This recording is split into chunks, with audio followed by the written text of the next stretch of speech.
Hi friends, welcome back to my channel Savi Prerana. ಹೇಗಿದ್ದೀರಾ? ಎಲ್ಲ ಚೆನ್ನಾಗಿದ್ದೀರಾ ಅಂದ್ಕೊಂಡಿದ್ದೀನಿ. ನಾನು ಕೂಡ ಚೆನ್ನಾಗಿದ್ದೀನಿ. ಬನ್ನಿ ಇವತ್ತಿನ ವ್ಲಾಗ್ನ ಸ್ಟಾರ್ಟ್ ಮಾಡೋಣ ಫ್ರೆಂಡ್ಸ್. ಹಾಗೆ ಯಾರೆಲ್ಲ ಸಬ್ಸ್ಕ್ರೈಬ್ ಮಾಡದೆ ನೋಡ್ತಿದ್ರೋ ದಯವಿಟ್ಟು ಸಬ್ಸ್ಕ್ರೈಬ್ ಮಾಡ್ಕೊಂಡು ನೋಡಿ. ಇಷ್ಟ ಆದರೆ ಲೈಕ್ ಕೊಡಿ. ಏನಕ್ಕೆ ಇಷ್ಟ ಆಯಿತು ಅಂತ ಕಾಮೆಂಟ್ಸಲ್ಲಿ ತಿಳಿಸಿ, ಆಯಿತಾ? ಓಕೆ ಫ್ರೆಂಡ್ಸ್, ಬನ್ನಿ ಇವತ್ತಿನ ವ್ಲಾಗ್ನ ಸ್ಟಾರ್ಟ್ ಮಾಡೋಣ. ನೋಡ್ತಾ ಇರ್ಬೋದು, ಏನಿದು ಇಷ್ಟೊಂದು ಗಲೀಜಾಗಿ ಮಣ್ಣೆಲ್ಲ ಆಗಿದೆ. ಇದನ್ನು ಈಗ ತೋರಿಸ್ತಾ ಇದ್ದಾರೆ ಅಂತ ನೀವು ನೋಡ್ತಾ ಇರ್ಬೋದು. ಹೌದು ನೋಡಿ, ನೀವು ಪೇಂಟ್ ಮಾಡಿಸಿ 2 ತಿಂಗಳು ಆಗಿಲ್ಲ, ಆಗಲೇ ಗೋಡೆ ಮೇಲೆಲ್ಲ ಎಷ್ಟೊಂದು ಗಲೀಜಾಗಿದೆಯಲ್ವಾ. ನಮಗೂ ಅಷ್ಟೇ ಬೇಜಾರಾಯಿತು. ಏನಪ್ಪ ಅಂತ ಅಂದರೆ, ನಮ್ಮ ಮುಂದಿನ ಬಿಲ್ಡಿಂಗ್ನಲ್ಲಿ ಅದು ಟಾಯ್ಲೆಟ್ ಫಿಟ್ಗುಂಡಿ ಏನೋ ಸ್ಟ್ರಕ್ ಆಗಿತ್ತು. ನೀರು ಮೂವ್ ಆಗ್ತಿರ್ಲಿಲ್ಲ. ಹಾಗಾಗಿ ಅವರು ಬಾತ್ರೂಮ್ ಕ್ಲೀನ್ ಮಾಡೋಕ್ಕೋಗಿ ನಮ್ಮ ಮನೆ ಬಾಗಿಲಲ್ಲೆಲ್ಲ ತುಂಬ ಗಲೀಜು ಮಾಡಿಬಿಟ್ಟಿದ್ರು. ಸಖತ್ ಬೇಜಾರಾಯಿತು. ಅದನ್ನೇ ಕ್ಲೀನ್ ಮಾಡ್ಕೊಳ್ತಾ ಇದ್ವಿ. ಪಾಪ ನನ್ನ ಮಗಳು ಕ್ಲೀನ್ ಮಾಡ್ತಾ ಇದ್ದಾಳೆ. ನಾನು ಮಾಡ್ತೀನಿ ಬಿಡು ಅಂದರೂ ಕೇಳಲಿಲ್ಲ ಅವಳು. ಇಲ್ಲ ಬಿಡು ಮಮ್ಮಿ, ನಾನು ಮಾಡ್ತೀನಿ ಅಂತ ಅವಳು ಎಲ್ಲ ತೊಳಿತಾ ಇದ್ದಾಳೆ. ನೀರಲ್ಲಿ ಫಸ್ಟ್ ಗೋಡೆ ಮೇಲೆಲ್ಲ ಸ್ವಲ್ಪ ನೀರು ಹಾಕ್ಬಿಟ್ಟು, ಮಣ್ಣೆಲ್ಲ ಹಾರಿತ್ತಲ್ವ, ಅದು ಹಾಗಾಗಿ ಗಟ್ಟಿಯಾಗಿ ಗೋಡೆ ಮೇಲೆ ಹಾಗೆ ಗಟ್ಟಿಯಾಗಿ ನಿಂತ್ಬಿಟ್ಟಿತ್ತು. ಹಾಗಾಗಿ ನನ್ನ ಮಗಳು ಫಸ್ಟ್ ನೀರು ಹಾಕಿ ಅದನ್ನೆಲ್ಲ ಚೆನ್ನಾಗಿ ನೆನೆಸಿದ್ಲು. ಈಗ ಅದು ಉದ್ದ ಬ್ರಷಲ್ಲಿ ನೀಟಾಗಿ ತಿಕ್ತಾ ಇದ್ದಾಳೆ. ಹೋಗ್ತಾ ಇದೆ ಮಣ್ಣು. ಆದ್ರೂ ತುಂಬ ಬೇಜಾರಾಯಿತು ಫ್ರೆಂಡ್ಸ್. ಇನ್ನೂ 2 ಮಂತ್ಸ್ ಆಗಿಲ್ಲ ಪೇಂಟ್ ಮಾಡಿಸಿ, ಇಷ್ಟು ಬೇಗ ಇಷ್ಟೊಂದು ಗಲೀಜು ಮಾಡಿಬಿಟ್ರಲ್ಲ ಅಂತ ಒಂಥರ ಬೇಜಾರಾಯಿತು. ನಾನಂತೂ ನಿಜವಾಗ್ಲೂ ಬೈಕೊಂಡೇ ಕ್ಲೀನ್ ಮಾಡ್ತಾಯಿದ್ದೆ. ಪಾಪ ನಾನು ಅರ್ಧ ಕ್ಲೀನ್ ಮಾಡಿದ್ದೆ, ಆಮೇಲೆ ನನ್ನ ಮಗಳು ಕೂಡ ಇಸ್ಕೊಂಡು ಫುಲ್ ಕ್ಲೀನ್ ಮಾಡಿದ್ಲು ನೀಟಾಗಿ. ತುಂಬ ಬೇಜಾರಾಯಿತು ನಿಜವಾಗ್ಲೂ. ನಾನಂತೂ ಸಮಾಧಾನವಾಗಂತೂ ಕ್ಲೀನ್ ಮಾಡಲಿಲ್ಲ. ಸಿಕ್ಕಾಪಟ್ಟೆ ಬೇಜಾರಾಗಿ ಬೈಕೊಂಡೇ ಕ್ಲೀನ್ ಮಾಡಿದೆ. ಇನ್ನೊಬ್ಬರ ಮನೆಗೆ ತೊಂದರೆ ಕೊಡ್ತಾರೆ, ಇವ್ರಿಗೇನು ಗೊತ್ತಾಗಲ್ವಾ ಅಂದ್ಕೊಂಡೆ ನಾನು ಬೈಕೊಂಡೆ.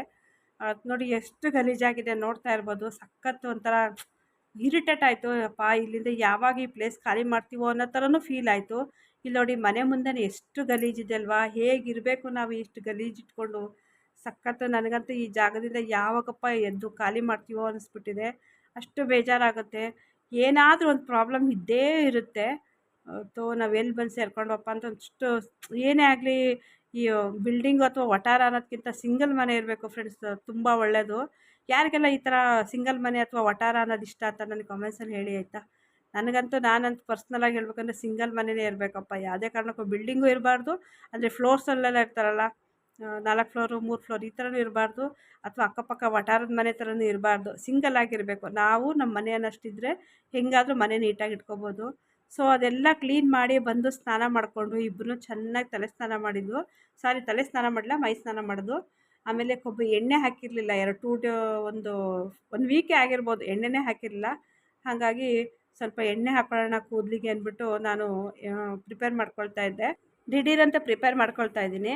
4 ಸ್ಪೂನು ಕೊಬ್ಬರಿ ಎಣ್ಣೆ ಹಾಕ್ಕೊಂಡ್ರೆ ಅದೇ ಸ್ಪೂನಲ್ಲಿ 1/4 ಟೇಬಲ್ ಸ್ಪೂನ್ ಅಷ್ಟು ನಾನು ಹರಳೆಣ್ಣೆ ಹಾಕ್ಕೊಂಡಿದ್ದೀನಿ. ಹರಳೆಣ್ಣೆ ಜಾಸ್ತಿ ಹಾಕ್ಕೊಳ್ತಲ್ಲ ನೋಡಿ. ಒಂದು 1/4 ಭಾಗದಷ್ಟು, ಆ ಸ್ಪೂನಲ್ಲಿ 1/4 ಭಾಗದಷ್ಟು ಹರಳೆಣ್ಣೆ ಹಾಕ್ಕೊಂಡು ಅದಕ್ಕೆ ಒಂದು ಟೇಬಲ್ ಸ್ಪೂನ್ ಮೆಂತ್ಯ, 10 ರಿಂದ 15 ಎಸಳಷ್ಟು ಕರಿಬೇವು, ಇಷ್ಟೇ ಹಾಕಿರೋದು. 1 ಟೇಬಲ್ ಸ್ಪೂನ್ ಮೆಂತ್ಯ ಮತ್ತು 10 ರಿಂದ 15 ಎಸಳು ಕರಿಬೇವು ಅಷ್ಟೇ ಹಾಕ್ಕೊಂಡು ಚೆನ್ನಾಗಿ ಬಿಸಿ ಮಾಡ್ಕೊಳ್ತಾ ಇದ್ದೀನಿ. ನಾನು ಯಾವಾಗಲೂ ಕೊಬ್ಬರಿ ಎಣ್ಣೆನ ಮನೇಲೇ ಹೇರ್ ಆಯಿಲ್ ಪ್ರಿಪೇರ್ ಮಾಡ್ಕೊಳ್ತೀನಿ. ಅಂದರೆ ಗಾಣದ ಎಣ್ಣೆ ತರಿಸ್ಬಿಟ್ಟು ಅದಕ್ಕೆ ಕೆಲವೊಂದು ಇಂಗ್ರೀಡಿಯೆಂಟ್ಸ್ ಹಾಕಿಬಿಟ್ಟು ನಾನೇ ಎಣ್ಣೆನ ಮನೇಲಿ ಪ್ರಿಪೇರ್ ಮಾಡ್ಕೊಳ್ತಾ ಇದ್ದೆ. ಬಟ್ ಆ ಎಣ್ಣೆ ಖಾಲಿಯಾಗಿದೆ. ಹಾಗಾಗಿ ಇವಾಗ ಅರ್ಜೆಂಟಾಗಿ ಎಣ್ಣೆ ಬೇಕಾಗಿತ್ತಲ್ಲ, ಮನೇಲಿ ಕೊಬ್ಬರಿ ಎಣ್ಣೆ ರೆಡಿ ಇತ್ತು, ಹರಳೆಣ್ಣೆನೂ ಇತ್ತು. ಅದಕ್ಕೆ ಒಂದು ಸ್ವಲ್ಪ, ಅಂದರೆ 1 ಟೇಬಲ್ ಸ್ಪೂನಷ್ಟು ಮೆಂತ್ಯ ಮತ್ತು ಒಂದು ಸ್ವಲ್ಪ ಕರಿಬೇವು ಹಾಕಿ ಕಾಯಿಸ್ಕೊಳ್ತಾ ಇದ್ದೀನಿ. ಯಾವ ಹಂತ ಕಾಯಿಸ್ಕೋಬೇಕು ಅಂದರೆ, ಅದು ಚೆನ್ನಾಗಿ ಒಂಥರ ನೊರೆ ಥರ ಬರುತ್ತೆ. ಸ್ಟಾರ್ಟಿಂಗ್ ನೊರೆ ಬರುತ್ತೆ. ನೊರೆ ಬಂದಾದಮೇಲೆ ಮತ್ತೆ ಒಂದು ಸ್ವಲ್ಪ ಸಣ್ಣ ಗುಳ್ಳೆ ಬರೋಕ್ಕೆ ಸ್ಟಾರ್ಟ್ ಆಗುತ್ತೆ. ನೊರೆ ಎಲ್ಲ ಕರಗಿ ಗುಳ್ಳೆ ಬರೋಕ್ಕೆ ಸ್ಟಾರ್ಟ್ ಆಗುತ್ತೆ. ಆವಾಗ ಸ್ಟಾಪ್ ಮಾಡಬೇಕು. ಅದು ಚೆನ್ನಾಗಿ ಕಾಯ್ದಿದೆ ಅಂತ ಗೊತ್ತಾಗುತ್ತೆ. ತೋರಿಸ್ತೀನಿ ನಾನು ನಿಮಗೆ. ಅದ್ರ ಮೇಲ್ಗಡೆ ನೋಡಿ ಈ ಥರ ಬಬಲ್ಸ್ ಬರುತ್ತಲ್ವ, ಇದೆಲ್ಲ ಈ ನೊರೆ ಹೋಗಬೇಕು. ನೊರೆ ಹೋಗಿ ಸ್ವಲ್ಪ ಎಣ್ಣೆ ಕುದಿಯೋಕ್ಕೆ ಸ್ಟಾರ್ಟ್ ಆಗುತ್ತೆ. ಆವಾಗ ಸ್ಟಾಪ್ ಮಾಡಿದರೆ ಸಾಕು. ಆ್ಯಕ್ಚುಲಿ ನಾನು ಬರೀ ಕರಿಬೇವು ಮತ್ತು ಮೆಂತ್ಯ ಅಷ್ಟೇ ಎಲ್ಲ ಹಾಕಲ್ಲ, ಇನ್ನೂ ಸುಮಾರು ಇಂಗ್ರೀಡಿಯೆಂಟ್ಸ್ ಹಾಕ್ತೀನಿ. ಬಟ್ ಇವಾಗ ಅದು ಯಾವುದು ಸದ್ಯಕ್ಕೆ ಸಿಕ್ಕಿಲ್ಲ. ಹಾಗಾಗಿ ಇವೆರಡನ್ನೇ ಹಾಕಿ ಕಾಯಿಸ್ಕೊಂಡು ಹಚ್ಕೊಳ್ತೀನಿ. ನನ್ನ ಮಗಳಿಗೂ ಇದೇ ಥರ ಮಾಡಿ ಹಚ್ಚೋದು. ನೋಡಿ, ಅದೆಲ್ಲ ನೊರೆ ಹೋಗಿದೆ. ಇವಾಗ ಪ್ಲೈನ್ ಎಣ್ಣೆ ಕುದೀತಾ ಇದೆ. ಇಷ್ಟೇ. ಲಾಸ್ಟಿಗೆ ಸ್ಟವ್ ಆಫ್ ಮಾಡಿ ಸ್ವಲ್ಪ ತಣ್ಣಗಾಗಿ ಬಿಡಬೇಕು. ನೋಡಿ, ನೋಡ್ತಾ ಇರ್ಬೋದು. ನೋಡಿದ್ದೀರಾ ಅಂದ್ಕೊಂಡಿದ್ದೀನಿ. ನೊರೆ ಎಲ್ಲ ಹೋಗಿದೆ. ಇವಾಗ ಇದನ್ನು ಸ್ವಲ್ಪ ತಣ್ಣಗೆ ಹಾಕ್ಬಿಟ್ಬಿಟ್ಟು ಆಮೇಲೆ ನಾನು ಆಯಿಲ್ನ ಅಪ್ಲೈ ಮಾಡ್ತೀನಿ. ನಾನು ಮೊದಲೆಲ್ಲ ಯಾವಾಗಲೂ ಇದೇ ಥರನೇ ಅವಾಗೇ ರೆಡಿ ಮಾಡ್ಕೊಳ್ತಾ ಇದ್ದೆ. ಇವಾಗ ಹಂಗೆ ರೆಡಿ ಮಾಡೋಕ್ಕೆ ನಂಗೆ ಟೈಮ್ ಸಾಕಾಗಲ್ಲ ಅಂದ್ಬಿಟ್ಟು ನಾನು ಫುಲ್ ಎಲ್ಲ ಒಂದೇ ಸಲ ಎಣ್ಣೆ ಕಾಯಿಸಿ ಒಂದು ಡಬ್ಬದಲ್ಲಿ ಸ್ಟೋರ್ ಮಾಡಿ ಇಟ್ಕೊಳ್ತಿದ್ದೆ. ಇವಾಗ ಎಣ್ಣೆ ಖಾಲಿ ಆಗಿತ್ತಲ್ಲ, ಬಟ್ ನಂಗೆ ಅರ್ಜೆಂಟಾಗಿ ಹಚ್ಕೊಳ್ಳೋಕೆ ಬೇಕಾಗಿತ್ತು. ಹಾಗಾಗಿ ಈ ಥರ ದಿಢೀರಾಗಿ ರೆಡಿ ಮಾಡ್ಕೊಂಡಿದ್ದೀನಿ. ನೋಡಿ, ಕರಿಬೇವು ಮೆಂತ್ಯ ಎಲ್ಲ ಚೆನ್ನಾಗಿ ಎಣ್ಣೆಯಲ್ಲಿ ಬೆಂದಿದೆ. ಸೊ ಈಗ ಇದು ಹಚ್ಕೊಳ್ಳೋಕ್ಕೆ ಕರೆಕ್ಟಾಗಿದೆ. ಈ ಥರ ನನಗೆ ಯಾವಾಗಲೂ ಹೀಗೆ ಹಚ್ಕೊಂಡು ರೂಢಿ ಇರೋದ್ರಿಂದ ನಂಗೆ ಬರೀ ಕೊಬ್ಬರಿ ಎಣ್ಣೆ ಹಚ್ಕೊಳ್ಳೋದು ನಂಗೆ ಅಷ್ಟು ಸ್ಯಾಟಿಸ್ಫ್ಯಾಕ್ಷನ್ ಆಗೋಲ್ಲ. ಸೊ ನನ್ನ ಮಗಳಿಗೂ ಕೂಡ ನಾನು ಇದೇ ಥರ ಮಾಡೇ ಹೇರ್ಗೆ ಆಯಿಲ್ ಅಪ್ಲೈ ಮಾಡೋದು. ಇಲ್ಲಿ ಪಕ್ಕದ ಮನೆ ಹುಡುಗ ಮಳೆ ಅಂತ ಪಾಪ ಬಂದು ಕೂತಿದೆ. ನನ್ನ ಮಗಳು ಅವನನ್ನು ಬಿಡ್ತಿಲ್ಲ, ಅವನು ಕೆಣಕ್ತಾವಳೆ. ಅದಕ್ಕೆ ಬೈದೆ ನಾನು, ಆ ಮಗುನೂ ಬಿಡೋದಿಲ್ವಲ್ಲ, ಅದನ್ನು ಕೆಣಕ್ತಿಯಲ್ಲ ಅಂತ. ಆ ಹುಡುಗನ ಹೆಸರು ಒಂದಿದ್ರೆ ಇವಳೇ ಒಂದು ಅಡ್ಡ ಹೆಸರಿಟ್ಟು ಕರೆಯೋದು, ಈ ರೀತಿ ಎಲ್ಲ ಮಾಡ್ತಾಳೆ. ಅದಕ್ಕೆ ಅದು ನಾನು ವೀಡಿಯೋದಲ್ಲಿ ಬರೋಲ್ಲ ಅಂತ ಇದು ಮಾಡ್ತಾಯಿತ್ತು. ಸೊ ನೋಡ್ತಾ ಇರ್ಬೋದು ಮಳೆ ಹೆಂಗೆ ಬರ್ತಾ ಇದೆ ಗೊತ್ತಾ ಫ್ರೆಂಡ್ಸ್. ದೇವ್ರೇ, ಗುಡುಗು ಮಿಂಚು ಅಂದಾಗೆ ನೋಡಿ ಎಷ್ಟು ಸುರಿತಾ ಇದೆ ಅಲ್ವಾ. ಅಪ್ಪ ಈಗ ನಮ್ಮ ಕಡೆ ಅಂತೂ ಮಳೆಗೆ ಪರವಾಗಿಲ್ಲ, ಬರ್ತಾ ಇರುತ್ತೆ. ಇವತ್ತಂತೂ ತುಂಬ ಗುಡುಗು ಮಿಂಚಲ್ಲೇ ಬಂತು ಅಂತ ಹೇಳ್ಬೋದು. ಒಂಥರ ಖುಷಿ ಆಯಿತು. ಸುಮಾರು ದಿನ ಆಗಿತ್ತು, ಸುಮಾರು ದಿನ ಏನು ಒಂದು 2-3 ತಿಂಗಳಾಗಿತ್ತು ಮಳೆ ಬಂದಿದ್ದರಿಂದ ವಾತಾವರಣವೂ ಕೂಡ ಸ್ವಲ್ಪ ಕೂಲಾಗಿತ್ತು. ಒಂಥರ ಚೆನ್ನಾಗಿತ್ತು ಮಾತ್ರ ಅವತ್ತು. ತುಂಬ ಮಳೆ ಬಂದಿದ್ದರಿಂದ ವೆದರ್ ಒಂಥರ ತಂಪಾಗಿತ್ತಲ್ಲ, ಸಖತ್ತಾಗಿದೆ ಅನ್ನಿಸ್ತು. ಸೊ ಆಯಿಲ್ ಅಪ್ಲೈ ಮಾಡೋಣ ಅಂತ ಒಳಗೆ ಬಂದೆ. ನೋಡ್ತಾ ಇರ್ಬೋದು, ನಾನು ಯಾವಾಗಲೂ ಜಸ್ಟ್ ಕೂದಲಿಗೆ ಹಚ್ಚೋದ್ಕಿಂತ ತಲೆ ಬುಡಕ್ಕೆ ಜಾಸ್ತಿ ಹಚ್ತೀನಿ. ಮೇಯ್ನು ಸ್ಕಾಲ್ಫಿಗೆ ಎಣ್ಣೆ ತಾಗಬೇಕು. ಕೂದಲಿಗೆ ತಾನೇ ಆಮೇಲೆ ಬಾಚ್ಕೊಳ್ತಾ ಕೂದಲೆಲ್ಲ ಎಣ್ಣೆ ಆಗುತ್ತೆ. ಮೇಯ್ನು ತಲೆ ಬುಡ ಅಂತಾರಲ್ವ, ಆ ಬುಡಕ್ಕೆ ಎಣ್ಣೆ ಹಾಕ್ಕೋಬೇಕು. ಸೊ ಹಾಗಾಗಿ ನಾನು ಫಸ್ಟ್ ಏನು ಮಾಡ್ತೀನಿ, ಆಯಿಲ್ನ ಎರಡೂ ಕೈಗೂ ಹಚ್ಕೊತೀನಿ. ಎರಡೂ ಕೈಗೂ ಹಚ್ಕೊಂಡು ತಲೆಗೆ ಮೇಯ್ನ್ ಮಸಾಜ್ ಮಾಡ್ತೀನಿ. ಒಂದು 5 ಮಿನಿಟ್ಸ್ ನಾನು ಯಾವುದೇ ಥರ ಬೆರಳಿಂದಾಗಲಿ, ಬೆರಳಿನ ತುದಿಯಿಂದ ಮಸಾಜ್ ಮಾಡಲ್ಲ. ಎರಡೂ ಕೈಗೂ ಚೆನ್ನಾಗಿ ಎಣ್ಣೆ ಹಚ್ಬಿಟ್ಟು ಅದನ್ನು ಹೇಗೆ ಖಾಲಿ ಬುರುಡೆ ಇದ್ದರೆ ಹಿಂಗೆ ಮಸಾಜ್ ಮಾಡ್ಕೊತಾರಲ್ಲ, ಆ ರೀತಿ ಅಂಗೈಯಿಂದಲೂ ಚೆನ್ನಾಗಿ ತಿಕ್ಕೋತೀನಿ. ಸೊ ಆ ರೀತಿ ಒಂದು 5 ನಿಮಿಷ ಮಸಾಜ್ ಮಾಡಿಕೊಂಡು ಆಮೇಲೆ ಎರಡೂ ಕಡೆ ಕೂದಲನ್ನ ಎರಡೂ ಸೈಡ್ ಭಾಗ ಮಾಡಿಕೊಂಡು ಸ್ವಲ್ಪ ಸ್ವಲ್ಪ ಕೂದಲಿಗೂ ಕೂಡ ಅಪ್ಲೈ ಮಾಡ್ತೀನಿ. ಸೊ ಈ ನನ್ನ ಮಗಳಿಗೆ 9th ಸ್ಟ್ಯಾಂಡರ್ಡ್ ಬುಕ್ ಕೊಡಿಸ್ಬಿಟ್ಟು ಮ್ಯಾಥ್ಸ್ ಮಾಡು ಅಂತ ಕೂರಿಸಿದ್ದೆ. ಫ್ರಿಜ್ಜಲ್ಲಿ ಸ್ವಲ್ಪ ನೀರು ತಕ್ಕೊಡು ಅಂದೆ.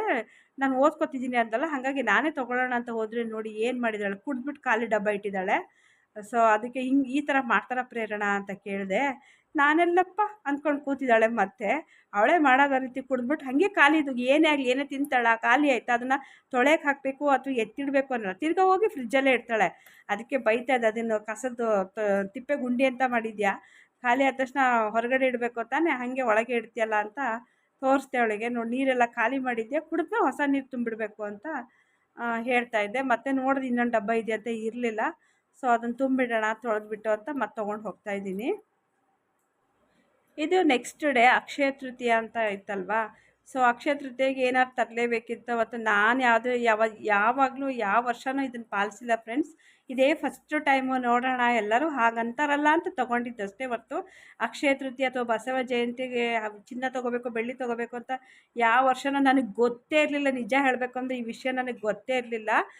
ಎಲ್ಲರೂ ಮಾತಾಡಿದ್ದು ಕೇಳಿಸ್ಕೊಂಡು ನೋಡೋಣ ಏನಾದರೂ ಚಿಕ್ಕದಾಗಿ ತರೋಣ ಅಂದ್ಬಿಟ್ಟು ನನ್ನ ಮಗಳಿಗೆ ತುಂಬ ದಿನದಿಂದ ಕೇಳ್ತಾಯಿದ್ಲು. ಕಾಲಿಗೆ ಒಂದು ದೃಷ್ಟಿ ಚೈನ್ ಥರ ಬರುತ್ತೆ, ತಕ್ಕೊಡು ಮಮ್ಮಿ ಅಂತ ಕೇಳ್ತಾಯಿದ್ಲು. ತಕ್ಕೊಡೋಣ ಇರೋ, ರಜಕ್ಕೆ ತಕ್ಕೊಡ್ತೀನಿ, ತಕ್ಕೊಡ್ತೀನಿ, ಈಗ ತಕ್ಕೊಡೋಕ್ಕೆ ಆಗ್ತಾ ಇರಲಿಲ್ಲ. ಸೊ ಹಿಂಗೆಲ್ಲ ಅಂತ ಇದ್ರಲ್ಲ, ಬಸವ ಜಯಂತಿಗೆ ಸ್ವಲ್ಪ ಚಿನ್ನ ತೊಗೋಬೇಕು, ಬೆಳ್ಳಿ ತೊಗೋಬೇಕು. ಆ್ಯಕ್ಚುಲಿ ನಿಜ ಹೇಳ್ಬೇಕು, ನಾನು ಇದನ್ನು ಬಿಲೀವ್ ಮಾಡಲ್ಲ ಫ್ರೆಂಡ್ಸ್. ನನಗಿದ್ರ ಮೇಲೆ ಅಷ್ಟೊಂದೇನು ನಂಬಿಕೆ ಇಲ್ಲ. ಬಟ್ ಎಲ್ಲರೂ ಅಂತಿದ್ರಲ್ಲ ಅಂತ ಹೇಳ್ಬಿಟ್ಟು ನಾನೇನು ಮಾಡಿದೆ, ಸರಿ ಅಂತ ಹೋಗಿ ತೊಗೊಂಡು ಬಂದೆ. ಅವತ್ತು ಪ್ರೇರಣಂಗೆ ಒಂದೇ ಒಂದು, ಅದು ಎರಡೂ ತೊಗೊಳ್ಳಿಲ್ಲ, ಒಂದೇ ತೊಗೊಂಡಿದ್ದು. ಆ್ಯಕ್ಚುಲಿ ಅದನ್ನು ದೇವ್ರ ಮುಂದೆ ಇಟ್ಟು ಪೂಜೆ ಮಾಡಬೇಕಿತ್ತು. ಅಂದರೆ ಕಾಲಿಗೆ ಬೆಳ್ಳಿ ಚೈನ್, ಅದು ದೃಷ್ಟಿ ಚೈನು ಅಂತಾರೆ ಅದಕ್ಕೆ. ಕಪ್ಪು ಮಣಿ ಮತ್ತು ಬೆಳ್ಳಿ ಮಣಿ ಮಿಕ್ಸ್ ಆಗಿರುತ್ತೆ, ಅದು ಚೈನಲ್ಲಿ ಸೇರಿರುತ್ತೆ. ಸೊ ಫಸ್ಟಿಗೆ ಹಾಗೆ ಇಡಬಾರ್ದು ಅಂದ್ಬಿಟ್ಟು ನಾನೇನು ಮಾಡಿದೆ, ಒಳ್ಳೆ ನೀರಲ್ಲಿ ಫಸ್ಟ್ ತೊಳೆದ್ಬಿಟ್ಟು ಅದಕ್ಕೆ ಅರಿಶಿನ ಕುಂಕುಮ ಹಾಕಿ ತೊಳೆದು ಮತ್ತೊಂದು ಸಲ ಒಳ್ಳೆ ನೀರಲ್ಲಿ ತೊಳಿತಾ ಇದ್ದೀನಿ. ತೊಳೆದ್ಬಿಟ್ಟು ಈಗ ನಾನು ಅದನ್ನು ದೇವ್ರ ಮುಂದೆ ಇಟ್ಟು ಪೂಜೆ ಮಾಡ್ತಾಯಿದ್ದೀನಿ. ಇವತ್ತು ಶುಕ್ರವಾರ, ಆವತ್ತು ಶುಕ್ರವಾರ ಆಗಿದ್ದರಿಂದ ಅಕ್ಷಯ ತೃತೀಯ ಬೇರೆ ಬಂದಿತ್ತಲ್ವ, ಎಲ್ಲರೂ ಅಂತಿದ್ರಲ್ಲ ಅಂತ ತೊಗೊಂಡು ಬಂದೆ. ಆ್ಯಕ್ಚುಲಿ ನನಗಿದು ಗೊತ್ತೂ ಇರಲಿಲ್ಲ, ಈ ವಿಷಯ ಗೊತ್ತೇ ಇರಲಿಲ್ಲ. ಅವತ್ತು ಚಿನ್ನ ಬೆಳ್ಳಿ ತೊಗೋಬೇಕು ಮತ್ತು ಅದು ಇನ್ಕ್ರೀಸ್ ಆಗ್ತಾ ಹೋಗುತ್ತೆ ಅಂತೆಲ್ಲ ನನಗೆ ಗೊತ್ತೇ ಇರಲಿಲ್ಲ. ಹೀಗೆ ನನಗೆ ಯಾರೋ ಗೊತ್ತಿದ್ದವ್ರು ಹೇಳಿದ್ರಿಂದ ಅದನ್ನು ತಂದುಬಿಟ್ಟು ಈ ರೀತಿ ಅರಿಶಿನ ಕುಂಕುಮದಲ್ಲಿ ಫಸ್ಟು ತೊಳಿಬೇಕು. ಅದನ್ನು ತೊಳೆದ್ಬಿಟ್ಟು ಮತ್ತೆ ಒಳ್ಳೆ ನೀರಲ್ಲಿ ತೊಳೆದು ದೇವ್ರ ಮುಂದೆ ಇಡ್ತಾಯಿದ್ದೀನಿ. ಹೇಗೂ ಪೂಜೆ ಮಾಡ್ತಾ ಇದ್ದಲ್ವ, ಇನ್ನೂ 11:30 ಆಗಿತ್ತು. ಸೊ ಹಾಗಾಗಿ ಅದಕ್ಕೊಂದು ಸ್ವಲ್ಪ ಅರಿಶಿನ ಕುಂಕುಮ ಎಲ್ಲ ಹಚ್ಚಿಬಿಟ್ಟು ನಾನೇನು ದೇವ್ರ ಹತ್ರ, ದೇವರೇ ನಂಗೆ ಇದು ಮುಂದೆ ಇದೇ ಥರ ಇನ್ಕ್ರೀಸ್ ಆಗ್ತಾ ಹೋಗಲಿ ಅಂತ ಏನು ಕೇಳಿಕೊಂಡೆ ಅನ್ನೋದಕ್ಕಿಂತ ಎಲ್ಲರೂ ಅಂದಿದ್ದಾರಲ್ಲ ನೋಡೋಣ ಅಂತ ತೊಗೊಂಡ್ಬಿಟ್ಟು ತಗೊಬಂದಿದ್ದೀನಲ್ಲ, ತೊಗೊಬಂದ್ಮೇಲೆ ದೇವ್ರ ಮುಂದೆ ಇಟ್ಟು ಪೂಜೆ ಮಾಡಿಬಿಟ್ಟು ಆಮೇಲೆ ನನ್ನ ಮಗಳಿಗೆ ಕೊಟ್ಟ ಹಾಕ್ಕೊಳ್ಳೋಕ್ಕೆ ಅಂತ ಪೂಜೆ ಮಾಡ್ತಾಯಿದ್ದೆ. ಶುಕ್ರವಾರ ಮಾಮೂಲಿ ಪೂಜೆ ಮಾಡ್ತೀನಿ. ಅವತ್ತು ಹಬ್ಬನೂ ಇತ್ತು. ಸೊ ಹಾಗಾಗಿ ಹೂವು ರೇಟ್ ಅಂತೂ ಮಾತಾಡ್ಸೋಕ್ಕಾಗ್ತಿರಲಿಲ್ಲ ಫ್ರೆಂಡ್ಸ್. ಇನ್ನೇನು ಮಾಡೋಕ್ಕಾಗಲ್ಲ, ಅನಿವಾರ್ಯ ಅಲ್ವಾ. 40 ರೂಪಾಯಿ ಕಮ್ಮಿ ಹೂವು ಕೊಡೋದೇ ಇಲ್ಲ ಅಂತ ಇದ್ರು, ಆ ಬಿಡಿ ಹೂವೂ. ಸರಿ ಅಂದ್ಬಿಟ್ಟು 40 ರೂಪಾಯಿ ಹೂವು ತೊಗೊಂಡಿದ್ದೆ. ಅದನ್ನೇ ದೇವ್ರಿಗೆ ಇಟ್ಬಿಟ್ಟು ಒಂದು ಚಿಕ್ಕದೊಂದು ಬೆಳ್ಳಿದು ಒಂದೇ ಒಂದು ಕಾಲು ಚೈನ್ ತೊಗೊಂಡಿದ್ದೀನಿ, ಮತ್ತು ಅದನ್ನು ಎರಡೂ ತೊಗೊಂಡಿಲ್ಲ. ಅದು ಕಾಲು ಚೈನ್ ಅಲ್ಲ, ಅದು ದೃಷ್ಟಿಗೆ ಹಾಕುವಂಥ ಚೈನ್ ಅಂತೆ. ಸೊ ಒಂದೇ ತೊಗೊಂಡು ದೇವ್ರ ಪೂಜೆ ಕೂಡ ಮುಗಿಸ್ದೆ. ಚಿನ್ನ ಬೆಳ್ಳಿ ಅಂಗಡಿಲೂ ಅಷ್ಟೇ ಫ್ರೆಂಡ್ಸ್, ಕಾಲಿಡೋಕ್ಕಾಗಲ್ಲ, ಅಷ್ಟೊಂದು ಜನ ರಶ್ ಆಗಿದ್ರು. ನನಗೆ ಚಿನ್ನದ ಅಂಗಡಿಗೆ ಹೋದಾಗಲೂ ಗೊತ್ತಾಗಿದ್ದು, ಹೌದಾ ಇವತ್ತು ಬಂಗಾರ ತೊಗೋಬೇಕಾ, ಅದು ಡಬಲ್ ಆಗುತ್ತಾ ಅಂತ ಎಲ್ಲ ಅಲ್ಲಲ್ಲೇ ಮಾತಾಡ್ತಾ ಇದ್ರಲ್ಲ, ಅವಾಗಲೇ ನನಗೆ ವಿಷಯ ಗೊತ್ತಾಗಿದೆ. ಅಲ್ಲಿವರೆಗೂ ಗೊತ್ತೇ ಇರಲಿಲ್ಲ. ಎಷ್ಟು ಜನ ಅಂತೀರಾ, ಅಯ್ಯೋ ದೇವರೇ. ನಾನಂತೂ ವಾಪಸ್ ಬರಬೇಕಂತಲೇ ಮಾಡಿದ್ದೆ. ಕೊನೆಗೆ ಪಾಪ ಅವ್ರ ಮಿಸ್ಸಸ್ಸು ನನಗೆ ಪರಿಚಯ ಇದ್ದರು, ಅಂಗಡಿ ಮಿಸ್ಸಸ್ಸು. ಸೊ ಏನು ಅವರು ಸೇಟು ಆಗಿರೋದ್ರಿಂದ ನಮ್ಮನ್ನು ಏನು ಆಂಟಿ ಅಂತ ಮಾತಾಡ್ತಾರೆ. ನನಗೆ ಹಿಂಗೊಂದು ಚೈನ್ ಬೇಕಾಗಿತ್ತು ಅಂದಾಗ ಪಾಪ ಅವ್ರ ಮಿಸ್ಸಸ್ ನನಗೆ ಹೆಲ್ಪ್ ಮಾಡಿ ಬೇಗ ಬಿಲ್ ಹಾಕಿಸಿ ಕೊಟ್ಟರು. ಸೊ ಹಾಗಾಗಿ ಮನೆಗೆ ಬಂದು ಬೇಗ ಬೇಗ ಅದನ್ನೆಲ್ಲ ನೀಟಾಗಿ ತೊಳೆದು ಡೈರೆಕ್ಟಾಗಿ ಹಾಗೆ ಇಡಬಾರ್ದಂತೆ. ಹಾಗಾಗಿ ಅದನ್ನು ಅರಿಶಿನ ಕುಂಕುಮದಿಂದ ತೊಳೆದು ದೇವ್ರ ಮುಂದೆ ಇಟ್ಟು ನಾನು ಮತ್ತು ನನ್ನ ಮಗಳು ಇಬ್ಬರು ಸೇರಿ ಪೂಜೆ ಮುಗಿಸಿದ್ವಿ. ಮುಳ್ಕಟ್ಟಮ್ಮಗೆ ಸಾಯಂಕಾಲ ಹೋಗೋಣ ಅಂದ್ಬಿಟ್ಟು ಬೆಳಗ್ಗೆನೇ ಪೂಜೆ ಮುಗಿಸಿದ್ವಿ. ನೋಡೋಣ ದೇವ್ರ ಹತ್ರ ನನಗೆ ಈ ಸಲ ಏನು ತರಕ್ಕೆ ಶಕ್ತಿ ಇಲ್ಲ, ಒಂದು ಬೆಳ್ಳಿ ಚೈನ್ ತಂದಿಟ್ಟು ಪೂಜೆ ಮಾಡಿದ್ದೀನಿ. ಭಗವಂತನ ದಯೆ ಆಶೀರ್ವಾದ ಇತ್ತು ಅಂದರೆ ಒಳ್ಳೆಯದಾಗುತ್ತೆ ಅಂದ್ಕೊಂಡಿದ್ದೀನಿ ಅಷ್ಟೇ. ನೋಡಿ ಪೂಜೆ ಎಲ್ಲ ಆದಮೇಲೆ ನನ್ನ ಮಗಳು ಹಾಕ್ಕೊಳ್ತಾ ಇದ್ದಾಳೆ ಕಾಲಿಗೆ. ಆ್ಯಕ್ಚುಲಿ ಎಡಗಾಲಿಗೆ ಹಾಕಬೇಕು, ಬಟ್ ಪೂಜೆ ಮಾಡಿದ್ದೀನಲ್ಲ ಬಲಗಾಲಿಗೆ ಹಾಕಪ್ಪ ಅಂತೇಳಿ ಕೊಟ್ಟೆ. ಸೊ ಇವತ್ತಿನ ವ್ಲಾಗ್ ಇದಾಗಿತ್ತು ಫ್ರೆಂಡ್ಸ್. ಇಷ್ಟ ಆಯಿತಾ ಕಾಲು ಚೈನು ಅಂತ ನನಗೆ ಕಮೆಂಟ್ಸ್ ಮಾಡಿ ಹೇಳಿ ಆಯಿತಾ, ಹೇಗಿದೆ ಅಂತ ಕಮೆಂಟ್ಸ್ ಮಾಡಿ ಹೇಳಿ. ಅದ್ರದ್ದೊಂದು ಚಿಕ್ಕ ಫೋಟೋ ಕೂಡ ಆ್ಯಡ್ ಮಾಡ್ತೀನಿ ಇದೇ ವ್ಲಾಗಲ್ಲಿ. ಚೆನ್ನಾಗಿ ಕಾಣಿಸ್ತಾ ಇದೆಯಾ ಪ್ರೇರಣೆಗೆ ಅಂತಲೂ ನನಗೆ ಪ್ಲೀಸ್ ಕಮೆಂಟ್ಸ್ ಮಾಡಿ ಹೇಳಿ ಆಯಿತಾ. ನೋಡೋಣ ಈ ಸಲ ನನಗೆ ಗೊತ್ತಿಲ್ಲದೇ ಇರೋ ವಿಷಯ ಆದ್ರೂ ನೋಡೋಣ, ಎಲ್ಲರ ಬಾಯಲ್ಲೂ ಒಳ್ಳೆಯದೇ ಪಾಸಿಟಿವ್ ಆಗಿ ಮಾತು ಬರ್ತಿತ್ತಲ್ಲ, ಹಾಗಾಗಿ ತೊಗೊಂಡು ಚಿಕ್ಕದಾಗಿ ಚೈನ್ ತೊಗೊಂಡು ಪೂಜೆಗೆ ಇಟ್ಟಿದ್ದೀನಿ. ನೀವೆಲ್ಲ ಏನು ಅಕ್ಷಯ ತೃತೀಯಗೆ ತೊಗೊಂಡ್ರಿ ಅಂತ ನನ್ನ ಜೊತೆ ಶೇರ್ ಮಾಡ್ಕೊಳ್ಳಿ ಆಯಿತಾ.